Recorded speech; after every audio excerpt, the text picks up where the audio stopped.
Hi, my name is Laura. I'm from a small town in eastern Iowa, and today I'm going to preserve my tomatoes from the garden that I have been squandering away in my freezer.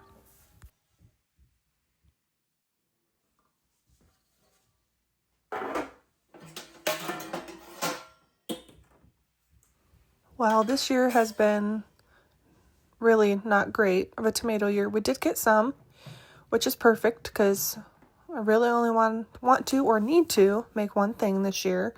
So I'm going to make my son Oliver, he's 4, I'm going to make him some hot dog chili. He really likes the Brookdale canned chili from Aldi. We make a really easy chili mac with it for quick lunches. It's his favorite thing to have for lunch at school when he gets hot lunch. So that is my intent today, is to recreate that for him. So I've got my tomatoes out of the freezer, and then I have some extra from his birthday party that are fresh that I'm going to throw in because I don't foresee us using them before they get super soft. So just going to add those in here, and I will go and search. I think I have one more freezer that might have tomatoes in it. So I went and squandered through there, found those, and added them later as well off camera.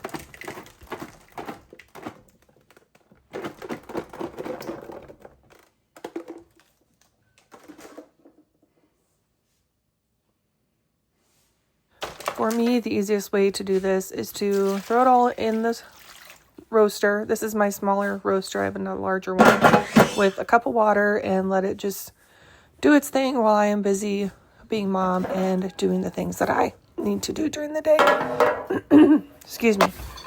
So they have gone all night because I started this pretty late the day before, and I just did this on low. I didn't want anything to get burned, nothing like that. So I'm taking my grandma's food mill, and that is the easiest way for me to get the skins and seeds out. I do have, the big old mechanism, tomato press or whatever, but I never really want to get that out, especially for something this size. If I had, 300 pounds of tomatoes, I would get it out, no big deal. So I went ahead, I milled that all out. I rinsed my roaster pan there to get any other seeds out. And I'm adding my meat. Now, this is actually leftover taco meat from Oliver's birthday party. It has similar, it's got chili powder and cumin in it, that kind of stuff. So it should work just fine, and Oliver's really not going to care. My husband might, but he doesn't eat this, so... Well, he hardly eats this, so it'll be just fine. So this is already cooked. Plus, I had this yet, and I didn't really want to take out more meat and brown it. So I'm putting that in the pan, let it start to warm up while I finish this last little bit of tomatoes.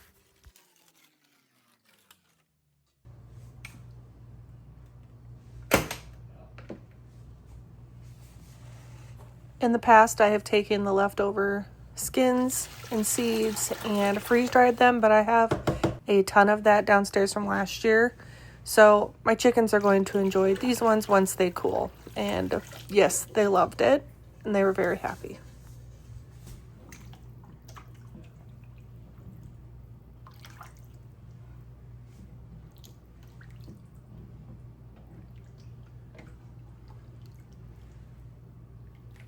So I was downstairs cleaning and going through some stuff. A friend came over and was helping me.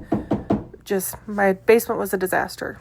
And I came across a tote with some old canning stuff, and in it I found the single bag of chili base. So I'm going to use this today to get rid of it, and it's kind of on point with what we're doing. But I also found some old canning tools from when I first started, and I'm going to test out the funnel today and see what I think. So anyways, I'm adding that one packet, which if that were all I was using, I would need probably 4 of those packets, at least 2 or 3. But I'm just going to let this go for now, and then I will come back later and season it to our taste buds, if you will.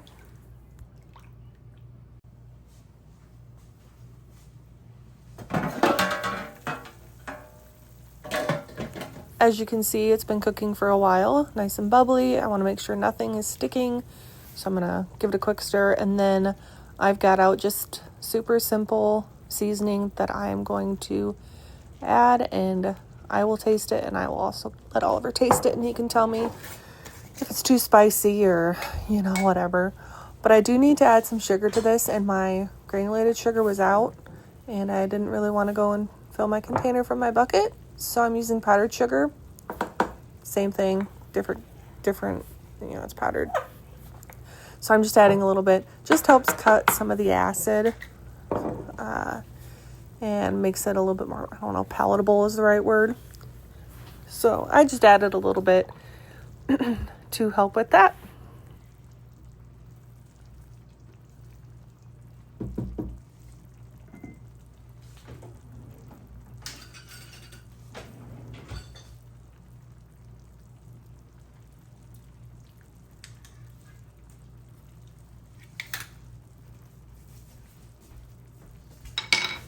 So to start off, I'm going to use some chili powder. I ended up doing about 3 heaping tablespoons for this amount of tomatoes, and I don't know how many cups of tomatoes are in here, but that's what I ended up doing.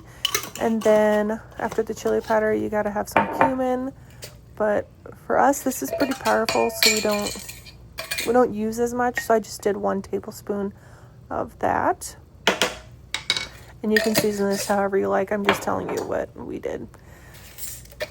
Then I've got some onion powder. There was some onions cooked in with the taco meat, so there is that in there, but I did 2 tablespoons of onion powder.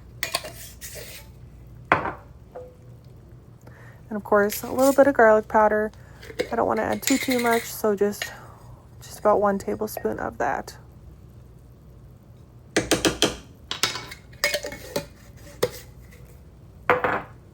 And I'll finish it off with just some simple salt and pepper.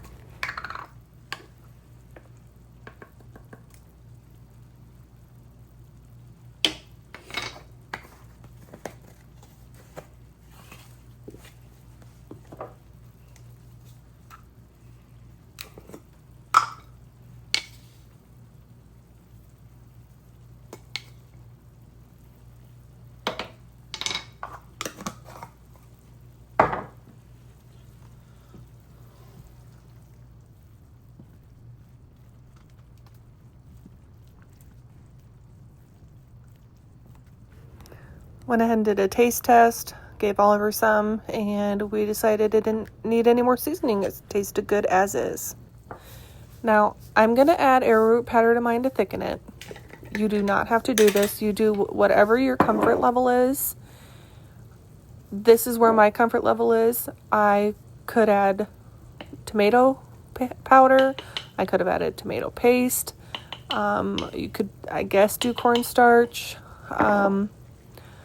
This, I don't feel comfortable doing cornstarch. I feel comfortable doing arrowroot powder. I've seen Jessica on Three Rivers Homestead use it a ton when she wants to thicken something like her pie filling. And I have used arrowroot powder, and that is where my comfort level is. You do whatever your comfort level is. I'm not here to tell you to do this or not do this, but this is what I'm doing. So I added a slurry of arrowroot powder because I want it a little thicker, and I'm going to just stir that in, and I'm going to let this cool down. And before I go to bed this evening, I'm going to turn it off and let it cool completely, because in the morning I'm going to start off with a cool canner, and I would like the contents in my jar to be cool.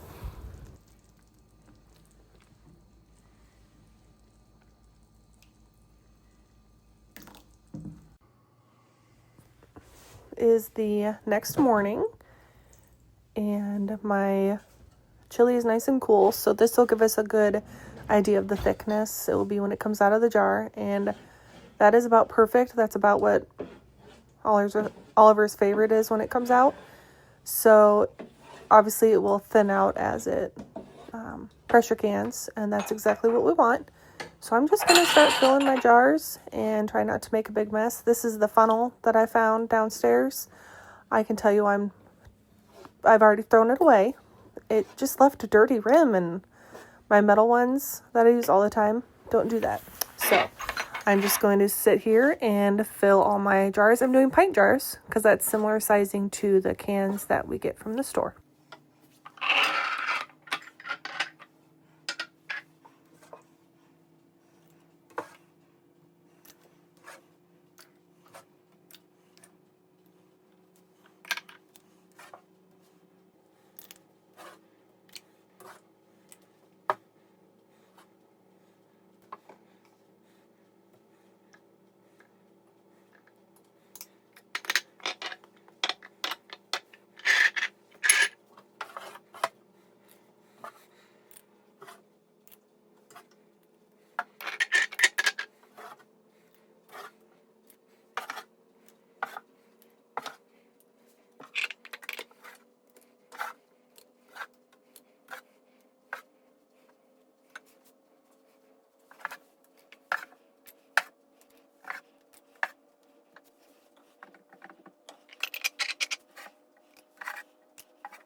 All right, I am giving a 1-inch headspace, and I need to obviously adjust this last one here, and then I'm going to grab my white vinegar and clean all my rims, and this takes a bit because that darn funnel just destroyed it, so I'm having to, this is taking way longer than normal, which is fine. So I've got clean rims, and then I will go and grab some new lids and throw some rings on, and this will end up getting pressure canned. These are pints, so it's going to take 75 minutes. I'm just going to use my electric canner, my electric pressure canner this time, which will fit, I think it fit, took me 3 rounds, so, and 75 minutes, it just does it all. It bosses me around. I can do other things while it is running, and I'm pretty excited. Sorry about the blurriness. It should clear up here soon. I didn't catch this after I was showing you my beautiful jar full. So yeah, I'm really excited. I think Oliver is excited. Anytime you can make something yourself versus buy it from the store, it always feels nice.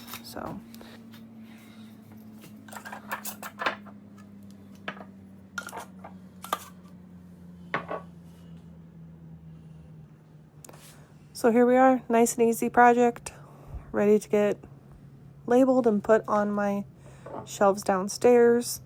So thanks for watching, and I hope you guys will join next week. I don't know what's up our sleeve. I truly don't know, but I'm excited.